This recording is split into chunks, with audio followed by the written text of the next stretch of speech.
E aí, fera, tudo certinho? Ó, vídeo de resolução da lista semanal 11, certo? Selecionei algumas questões para resolver com vocês. Essa lista semanal 11 é do módulo 1.1 junto do módulo 1.2, certo?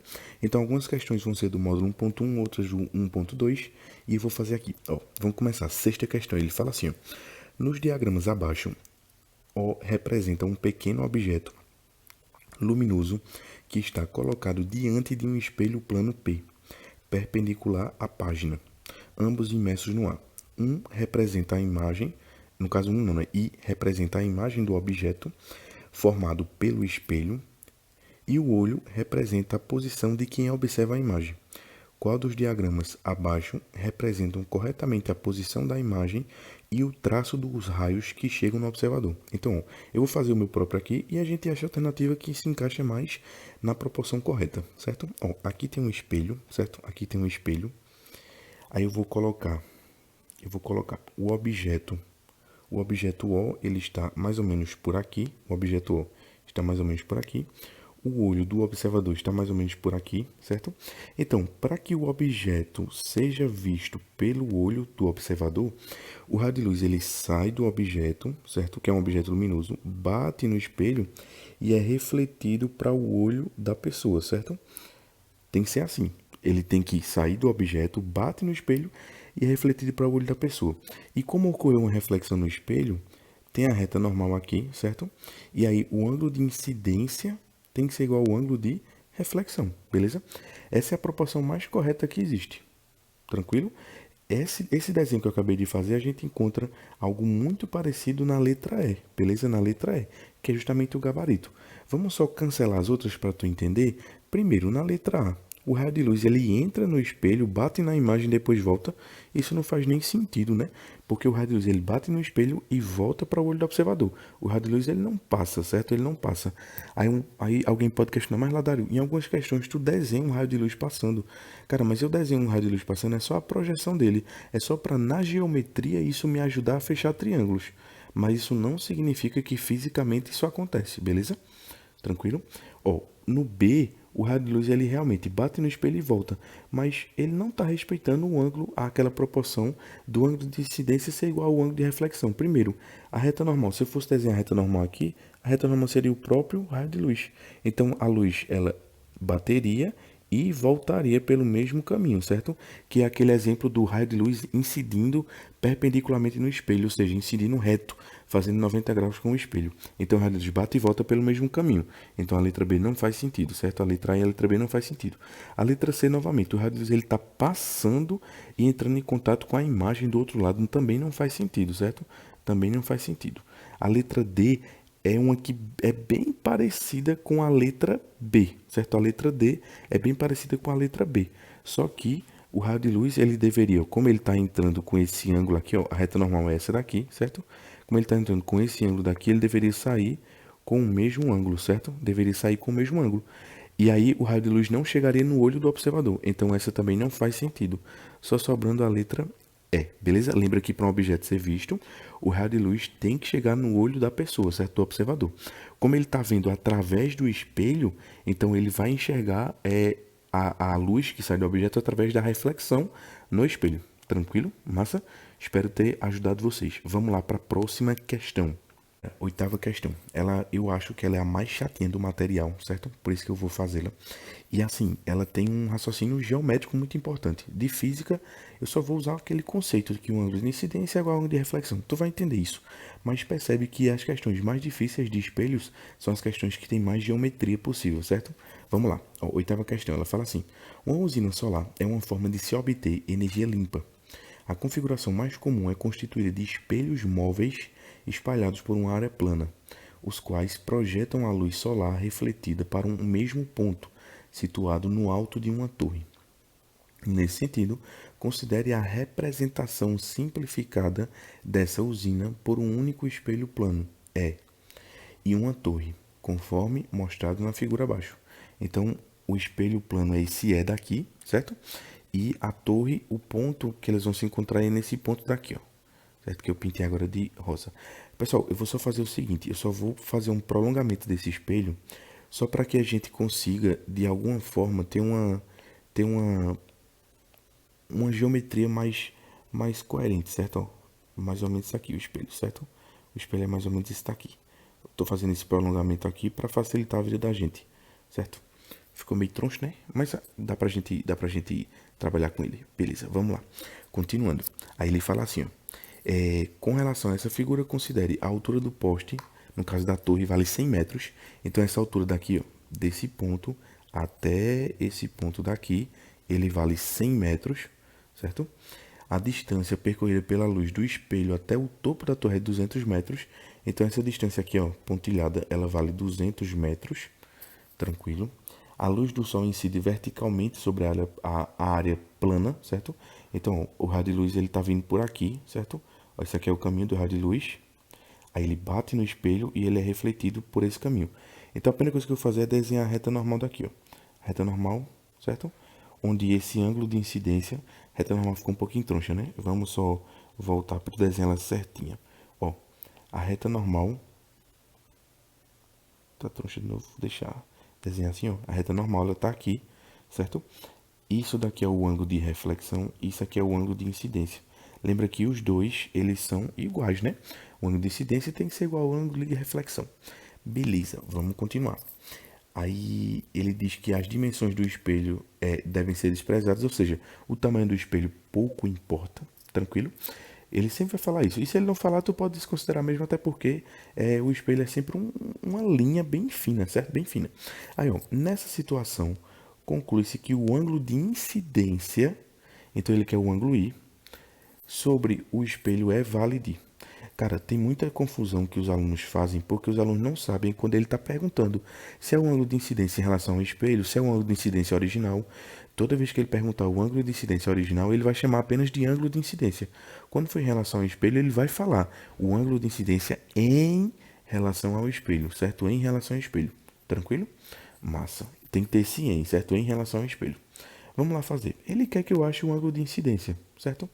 Aí vem, geometricamente eu pensei em uma coisa, não sei se vocês vão concordar comigo. Veja o que eu pensei. Se eu descubro quanto vale esse ângulo daqui, que eu vou chamar de ângulo X, veja o que eu vou escrever. X mais R mais I tem que dar 90 graus. Professor, por que tem que dar 90 graus? Olha, percebe comigo. Eu vou escrever, mas depois eu vou apagar para não ficar conturbado, certo? Percebe comigo, fera. Isso tudo daqui não tem que dar 90 graus, porque é um ângulo reto? Então quer dizer que x mais r mais i tem que dar 90 graus. Concorda comigo? Tem que dar 90 graus. Simples assim, certo? Vou voltar para não ficar conturbada a figura. Beleza? Ó, e outra coisa, r é igual a i. Olha para cá, fera. Olha para cá. R é igual a i. Logo, x mais i, porque r é igual a i, é igual a 90 graus. Logo, x mais 2i é igual a 90 graus. Logo, 2i é igual a 90 menos x. Logo, i vai ser igual a 90 menos x sobre 2. Beleza? Lembra de achar o x, certo? É o que a gente vai fazer na questão. Subtrair de 90 e depois dividir por 2. Beleza? Então, a minha função agora é achar o x. Simples assim. Não tem para onde correr, certo? É achar o x. Aí tu fala, certo, professor, mas como é que eu vou achar o x agora? Como é que eu acho esse bendito x? Vê o que eu pensei. X, ele tem como cateto oposto 100 e tem como hipotenusa 200. Eu não tenho nada sobre o cateto adjacente dele. Então, não vou usar nada do cateto adjacente. Vou usar a hipotenusa e vou usar o cateto oposto. Qual é a relação trigonométrica que trabalha com cateto oposto e hipotenusa? Seno. Então, quer dizer que o seno de x é igual a cateto oposto, que é 100, sobre a hipotenusa, que é 200. Logo, 100 sobre 200 vai dar 1 meio. Aí só é pensar, qual é o ângulo x que tem seno 1,5? X é igual a 30 graus. Não tem para onde correr, certo? X é igual a 30 graus. Professor, poxa, mas eu deveria pensar nisso, saber disso? Cara, infelizmente sim. Porque geometria, a gente tem que sempre linkar as coisas. E uma coisa que eu posso já te adiantar, que eu adiantei na sala e vou te adiantar agora novamente, é que, cara, sempre a gente vai ter que caçar triângulos.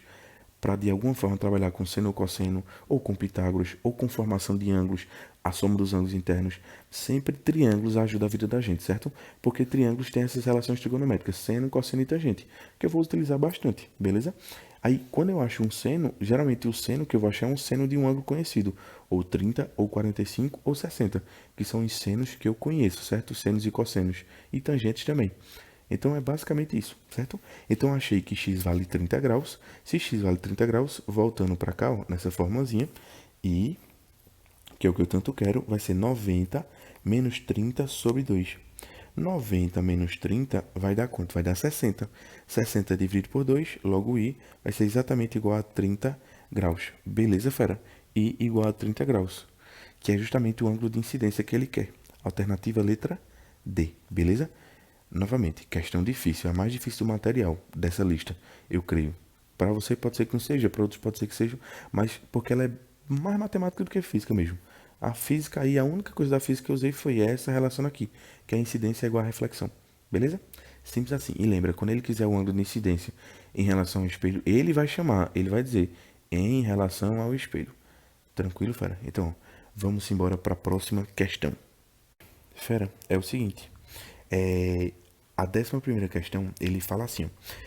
Sim, essa questão ela é de espelhos planos associados, certo? Aquela historinha de formar imagens, certo? Com espelhos planos.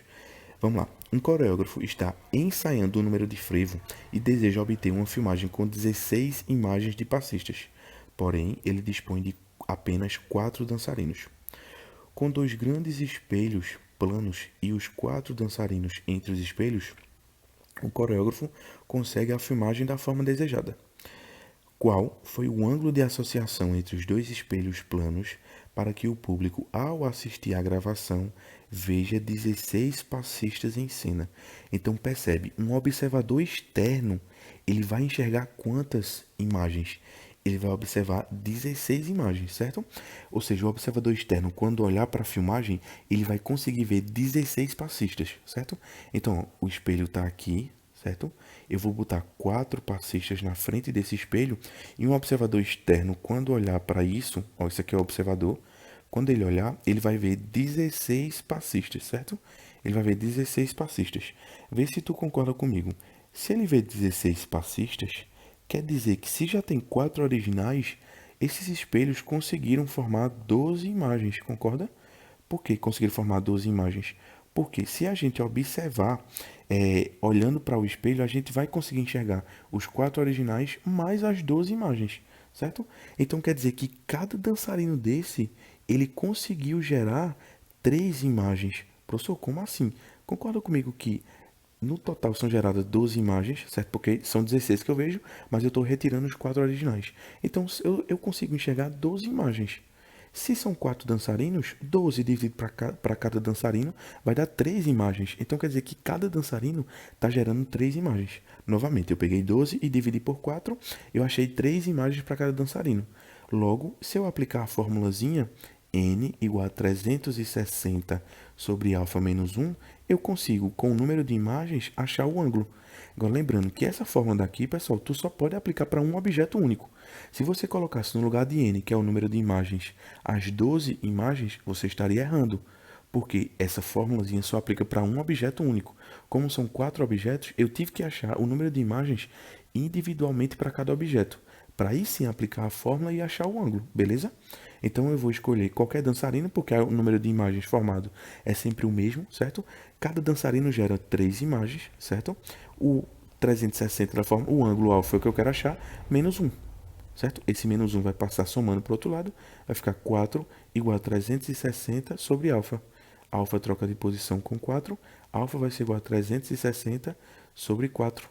Então isso aqui vai dar 90 graus, beleza? Então alfa vale 90 graus, alternativa letra C, certo? Pessoal, por favor, não confunde. Eu só posso aplicar essa fórmula aqui direta se só tiver um objeto entre os espelhos. Quando tiver vários objetos dentro do espelho, lembra de calcular a quantidade de imagens formadas por cada objeto, para aí sim tu poder aplicar a fórmula, beleza? Não erra isso não, pelo amor de Deus. E sempre lembra de tirar a parte real, certo? Se ele tivesse dito de cara que são geradas 16 imagens, já foram geradas 16 imagens, e ele não fala nada sobre o observador externo, então de fato são geradas 16 imagens dos 4. Então, na verdade, se um observador externo olhasse de fora, ele veria 20, certo? Mas ele fala na questão, ele deixa claro que o observador externo enxerga 16. Então, o observador externo enxerga 16. Ele enxerga os 4 originais mais 12 imagens. Beleza? Tem que ter essa nuance da questão, certo? Tu tem que ter esse discernimento. Por favor, não erra. Eu sei que é confuso, mas não erra isso. Beleza? Então, ó, vamos para a próxima questão. Pessoal, 15ª questão. Essa questão ela já é do módulo 1.1, certo? No módulo 1.1. Aquela historinha de anos-luzes e por aí vai. Vê, ele fala assim, ó. Recentemente, um grupo de astrônomos brasileiros da Universidade de São Paulo e da Universidade Federal do Rio Grande do Norte, em parceria com o Observatório Europeu, descobriram a estrela gêmea do Sol mais velha já identificada, com 8,2 bilhões de anos, quase o dobro da idade do Sol, o qual tem 4,6 bilhões de anos. A estrela Hipparcos, que é, enfim, ele dá a nomenclatura dela, fica a 250 anos-luz da Terra. Então, viu? Aqui está essa estrela Hipparco, certo? E aqui, bem pequenininho, está a Terra, certo? A distância entre Hipparco e a Terra, Hipparcos, né? E a Terra é de 250 anos-luz. Beleza. 250 anos-luz. Ela fica na constelação de Capricórnio. E considerando essa informação, analise as proposições. Vamos lá, vamos analisar as proposições. Primeiro, antes de analisar a proposição, vamos entender essa unidade, o que é que ela me demonstra. Quando ele fala que são 250 anos-luz, vê se tu entende comigo. Essa unidade de distância, isso é uma distância, certo? Que eu posso passar para metros apenas multiplicando por 9,5 vezes 10 a 15, certo? Eu passo para metros só multiplicando por isso, 9,5 vezes 10 a 15. Essa unidade de distância, ela me fala o seguinte. A luz, com sua velocidade, que é de 3 vezes 10 a oitava metros por segundo, demora 250 anos para percorrer toda essa distância daqui, beleza? Então, novamente, 250 anos-luz significa que a luz, na sua velocidade, demora 250 anos para percorrer toda essa distância daqui, certo? Que é de 250 anos-luz. Que se eu quiser passar para metros, é só pegar 250 e multiplicar por 9,5 vezes 10 a 15, beleza? Então, vamos lá. Vamos ler cada afirmação para tu entender o que está certo e o que está errado. Primeira afirmação, a luz gasta 250 anos para percorrer a distância entre Hipparcos e a Terra. Perfeito! Se a distância é de 250 anos-luz, quer dizer que essa distância de 250 anos-luz, a luz demora 250 anos. É simples, não tem para onde correr não, certo? Então esse aqui está verdadeiro. Primeiro está verdadeiro. 2. A idade da estrela Hipparcos é de 250 anos. Peraí, ele me deu a idade da estrela, ele diz que a estrela tem 2,8 bilhões de anos. Como é que ele diz que a idade da estrela tem 8,2 bilhões de anos e depois ele diz que a idade da estrela é 250 anos? Não faz sentido, né? A estrela ter duas idades. A idade que ele deu no texto é a idade verdadeira, certo? E outra coisa, 250 anos é o tempo que a luz demora para sair da estrela para chegar na Terra, certo? Não tem nada a ver com a idade da estrela. Então isso aqui está falso. Tranquilo. Terceiro. Qualquer fenômeno que ocorra hoje na estrela será percebido na Terra somente daqui a 250 anos. Perfeito, porque eu só consigo perceber alguma coisa quando a luz dessa coisa chega no meu olho, certo? Se eu fecho o olho, eu não vou perceber o que está acontecendo ao meu redor, certo? Só com os outros sentidos, óbvio, mas eu não percebo visualmente o que está acontecendo ao meu redor. Então, se a luz da estrela demora 250 anos para chegar até mim, então quer dizer que 250 anos no futuro é que eu vou ver o que está acontecendo, certo? Quando eu olho para a estrela agora, o que eu estou vendo da estrela é o passado dela. Porque o que está chegando no meu olho aconteceu há 250 anos anteriormente, certo? Então, ela demora de fato 250 anos para chegar no meu olho. Ou seja, eu demoro 250 anos para ver o que aconteceu com a estrela. Então, verdadeiro. 4. Uma foto da estrela Hipparcos tirada hoje mostra como ela será daqui a 250 anos. Não. Uma foto tirada da estrela agora mostra como ela é há 250 anos atrás, como ela foi há 250 anos atrás. Lembra que tudo que eu olho no universo, eu estou vendo o passado dessa coisa, certo? Por que eu tô vendo o passado? Porque a luz demora muito para chegar no meu olho. Então, como ela demora anos para chegar no meu olho, eu tô vendo o que aconteceu com a estrela anos atrás. Para ter uma noção, então, já sei que o quadro tá falso, né? Mas só para ter uma noção, o que acontece com o Sol agora, o Sol da gente mesmo, eu tô vendo o que aconteceu com ele há 8 minutos atrás, porque a luz, quando sai do Sol, ela demora 8 minutos para chegar no meu olho. Ou seja, se o Sol agora, nesse exato momento, explodisse, a gente não perceberia já de cara. A gente só perceberia 8 minutos depois, que é quando a luz chegaria no olho da gente. Beleza, fera? Então, alternativa 1 e 3 está correto. Alternativa letra D. Tranquilo? Alternativa letra D. Fera, para a gente finalizar, eu quero fazer a 19ª questão, certo? Ela é só de completar o espaço vazio aí. Durante o eclipse solar, um observador situado no. Eu não li o texto porque o texto ele só fala da curiosidade de um eclipse solar que aconteceu, certo? Em algum momento aí. E eu só quero completar esse espaço vazio, certo? Só isso que eu quero fazer. Então eu vou analisar cada alternativa colocando nos espaços as afirmações que a alternativa tem e ver se está batendo. Só isso. Então vê, letra A, ele fala assim, cone de penumbra, um eclipse total. Então, vamos completar. Durante um eclipse solar, um observador situado no cone de penumbra vê um eclipse total. Falso. Se ele está na penumbra, ele vê um eclipse parcial. Lembra disso? Eu só vejo um eclipse total do Sol se eu tiver na região de sombra, ou seja, no cone de sombra, certo? Na região de sombra é que eu vejo o eclipse total, certo? Na região de penumbra eu não vejo o eclipse total, eu vejo o eclipse parcial. Então, letra A, falso. Letra A, falso. Letra B. Durante o eclipse solar, um observador situado no cone de sombra observa um eclipse parcial. Falso. No cone de sombra, vê um eclipse total. Beleza, então falso. Letra C. Durante o eclipse solar, um observador situado na região plenamente iluminada da Terra vê o Sol. Perfeito. Se ele está na região plenamente iluminada, não tem nada bloqueando a luz, então eu vejo o Sol tranquilamente. Então, alternativa letra C. Não tem para onde correr. Vamos só ver a última. Na letra D. Região de sombra própria da Terra, um eclipse total. Cara, vê o que ele está dizendo. Ele está dizendo que se o cara estiver na região de sombra própria da Terra, ele vê um eclipse total. Região de sombra própria da Terra é no outro hemisfério, é desse lado daqui, certo? Essa aqui é a sombra própria da Terra, que é a Terra, esse hemisfério daqui, ó, ele está totalmente bloqueando a luz do Sol para quem está nessa superfície daqui. Então, na região de sombra da Terra é noite. Durante a noite eu posso ver um eclipse solar? Não faz nem sentido isso, né? Então, falso. Falso. Alternativa letra C. Beleza, fera? Então, ó, um cheiro a todos e até a próxima. Tchau.